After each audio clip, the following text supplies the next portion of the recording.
Yo-yo TV ప్రేక్షకులకు శుభోదయం. ఈ రోజు బులియన్ మార్కెట్ లో బంగారం వెండి ధరలు ఏ విధంగా ఉన్నాయో ఒకసారి మనం చూద్దాం. పండుగ సీజన్ కావడంతో నగల దుకాణాల వద్ద రద్దీ పెరిగింది. డిమాండ్ కు అనుగుణంగా ధరల్లో స్వల్ప హెచ్చు తగ్గులు ఉండవచ్చు. గుర్తుంచుకోవాల్సిన విషయం ఏంటంటే, మీరు ఈ రోజు బంగారం కొనాలనుకుంటే హాల్ మార్క్ ఉన్న నగలను మాత్రమే ఎంచుకోండి. ఇది మీరు కొనే బంగారం నాణ్యతకు గ్యారంటీ ఇస్తుంది. ఏప్రిల్ 19వ తేదీన ఆదివారం సమాచారం ప్రకారం దేశవ్యాప్తంగా అక్షయ తృతీయ వేడుకల నేపథ్యంలో బంగారం వెండి ధరలు స్వల్ప మార్పులకు లోనయ్యాయి.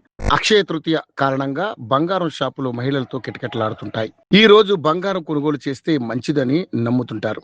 అందుకే ఎంతో కొంత బంగారం కొనుగోలు చేయాలని భావిస్తుంటారు. ఇక మన భారతీయ సాంప్రదాయంలో బంగారానికి ప్రత్యేక స్థానం ఉంది. పసిడికి అత్యంత ప్రాధాన్యత ఇస్తుంటారు. మరి ఆదివారం దేశంలోని ప్రధాన నగరాల్లో బంగారం వెండి ధరలు ఎలా ఉన్నాయో చూద్దాం. హైదరాబాద్ లో 24 క్యారెట్ల 10 గ్రాముల బంగారం ధర 1,55,780 రూపాయలుగా ఉండగా, అదే 22 క్యారెట్ల 10 గ్రాముల బంగారం ధర 1,42,800 వద్ద కొనసాగుతుంది. ఇక వెండి ధరలు ప్రస్తుతం స్థిరంగా కొనసాగుతున్నాయి. హైదరాబాద్, చెన్నైలలో వెండి ధర 2,80,000 వద్ద ట్రేడ్ అవుతుంది. ఇతర నగరాల్లో 2,75,000 వద్ద ట్రేడ్ అవుతుంది. అక్షయ తృతీయ ప్రభావం పండుగ సీజన్ కావడంతో నగల దుకాణాల వద్ద రద్దీ పెరిగింది. డిమాండ్ కు అనుగుణంగా ధరలో స్వల్ప హెచ్చు తగ్గులు ఉండవచ్చు.